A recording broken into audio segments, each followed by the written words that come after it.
Yo, what is up YouTube? Today we are back with another reaction video. Today's reaction is going to be top 10 scary urban legends that are actually true.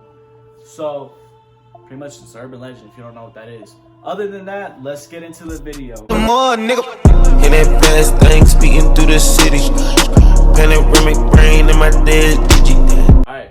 This is going to be really fun and scary. Fun scary. I've done so many urban legend videos now I can't even count. And you know what makes some better than others? If there's actually some truth to them. Suddenly, it's not just a silly made up story, it's something that could be true. And that doubt, that slight bit of uncertainty, well, I think that makes them even scarier. These are 10 of the very best. My name is Danny Burke and this is the top 10 urban legends that are actually true. Starting off at number 10 now, we have Cropsey. Some of you guys may have heard me talk about this one before. It's the story of the boogeyman of Staten Island. He was rumored to be a homicidal maniac who escaped from a mental asylum. He would hunt for children and drag them back to the ruins of a hospital where he lived. Witnesses always said that he had a hook for a hand. These stories were meant to scare kids, perhaps even told to them by their own parents who wanted them to be more wary of strangers. Then, in 1972, the boogeyman became real. News broke of a real-life corpsey man called Andre Rand. He was a former janitor at the local school for mentally disabled children. Rand was arrested in connection with the disappearance of Jennifer Schweiger, a 12-year-old girl with Down syndrome.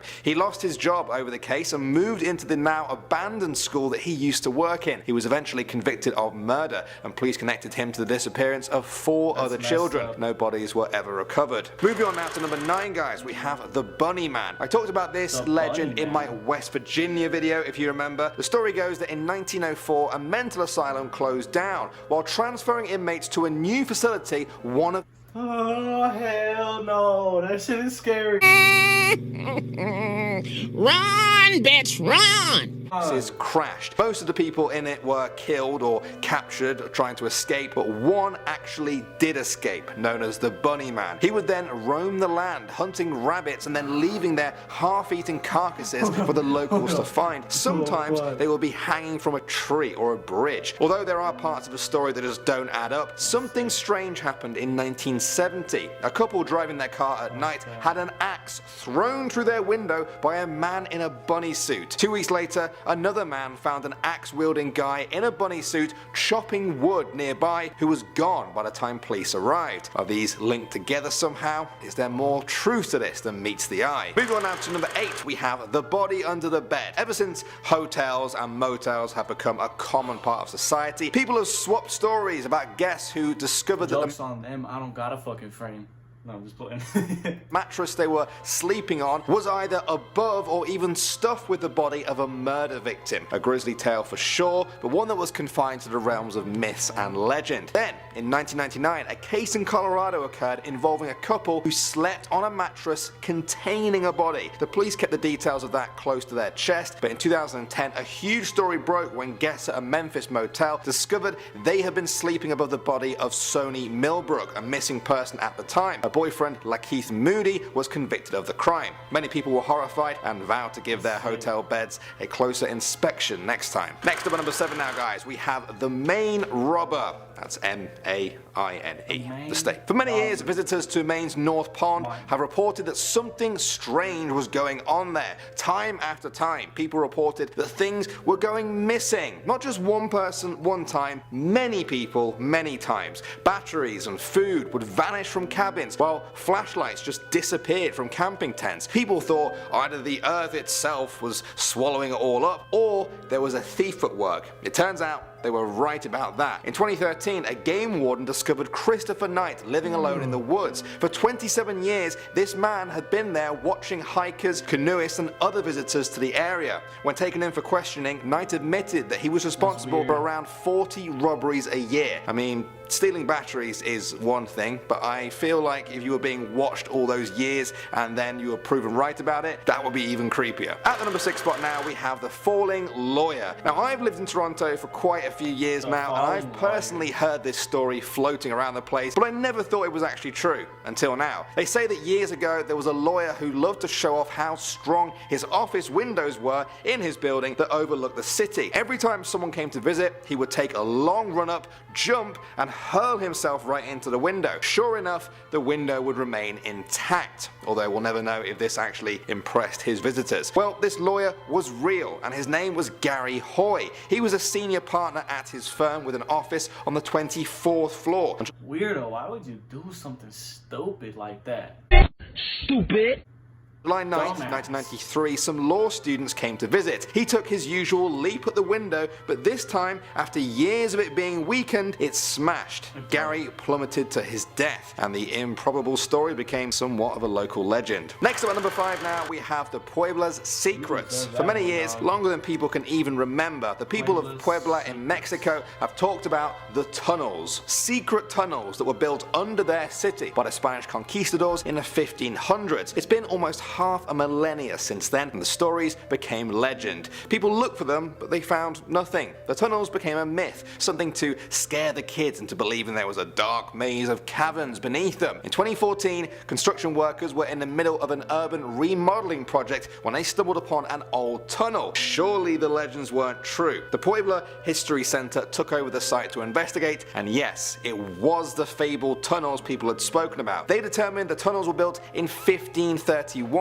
right after the city was founded. Members of the Catholic Church supposedly used the tunnels to transport treasure and other property in and out of the city without people knowing about it. Part of the tunnels are now open to the public, giving you the chance to walk through the dark halls of an urban legend that came true. Coming in number 4 now, guys, we have the alligators. I definitely talked about this one in our New York urban legends video. Many years ago in New York, people would say that there were alligators in the sewers below the city. They said a young boy once flushed his pet alligator down the toilet. Years later, he reached into the sewer grate to retrieve a lost baseball. At that moment, a fully grown alligator leapt up from below and ripped his arm clean off, the same alligator he had flushed away. Many people dismissed the whole story. Alligators, New York, crazy. However, in 1959, Teddy May, the commissioner of New York during the time of these rumors, wrote about the alligators in his tell-all book. He said that he and his inspectors did find alligators in the New York sewers in 1935. They were up to 2 feet in size. It took 2 years for them to clear them all out, more than enough time for the facts to get blurred with fiction. Moving on to number 3 now, we have the Dog Boy. For many people in Arkansas, they know the stories of the Dog Boy. Kids swap tales of a werewolf-like man who roams around the town of Quitman. Some even say they've seen him. Many of them might not know that the story is somewhat based in real life. Gerald Bettis was born in Quitman in 1954.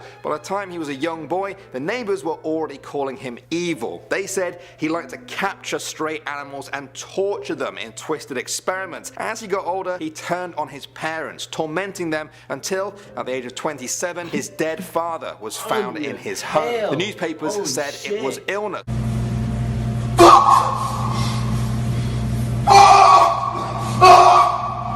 Was murder. Beres then kept his mother in the house until she was finally taken away and placed in protective custody. His mother testified against him, and he was given life in prison, where he died a few years later. They say that his spirit still haunts that house and that he's often seen roaming the area as a ghost on all fours with shaggy hair like a dog. At the number 2 spot now, guys, we have Charlie No Face. Some of you may have heard me talk about this one in my Pennsylvanian video. Charlie No Face is the story of a boy called Charlie who once got electrocuted while climbing on an electric pole to try and see into a bird's nest. He was horrifically disfigured. His face had practically melted off. Eyes, nose, mouth, one of his ears and one of his arms all completely gone. It also turned his skin a sickly green. Somehow he survived and lived out his life in a small town, rarely showing his face to the other locals. People would share the story of Charlie No Face, but because nobody saw him, the story became nothing more than an urban legend. But it wasn't. The story was actually true, all except for the name. Charlie's real name was Raymond Robinson. He was friendly to people whenever they saw him, and he wasn't responsible for the many hauntings that became associated with the legend. And finally, number 1 now, we have Polybius. You may remember this from my video game Urban Legends video. Polybius was the name of an arcade game which kids in Portland got addicted to in 1981. Whenever they were forced off it, they felt nauseous, stressed, or even had seizures. Some people noticed the game was being serviced a lot more than usual. Instead of once once a month, Polybius was being checked by men in black suits every single week. They would copy its hard drive, leave all of the money, and then be gone until the next week. People believed they were from the CIA, and that Polybius was all part of a mind control program that sent subliminal messages to its players. While a lot of this is debatable, there really was a kid who got sick during an arcade marathon contest in Portland in 1981. A few days after that, federal agents really did seize a load of arcade cabinets. They said it was all part of a major gambling bust. This is where people tend to differ in opinion. Some say that the story of Polybius was inspired by the events, others say the events are proof of the story. Urban legends and truth. Together they make something better than either of them,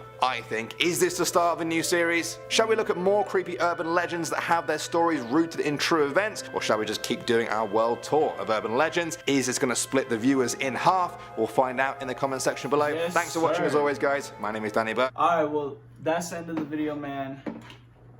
That's the top 10 scary urban legends. That was pretty scary. I'm not even gonna lie. If you guys want me to do more scary videos, make sure you drop a like, comment, subscribe, and it's been Perp. Peace out.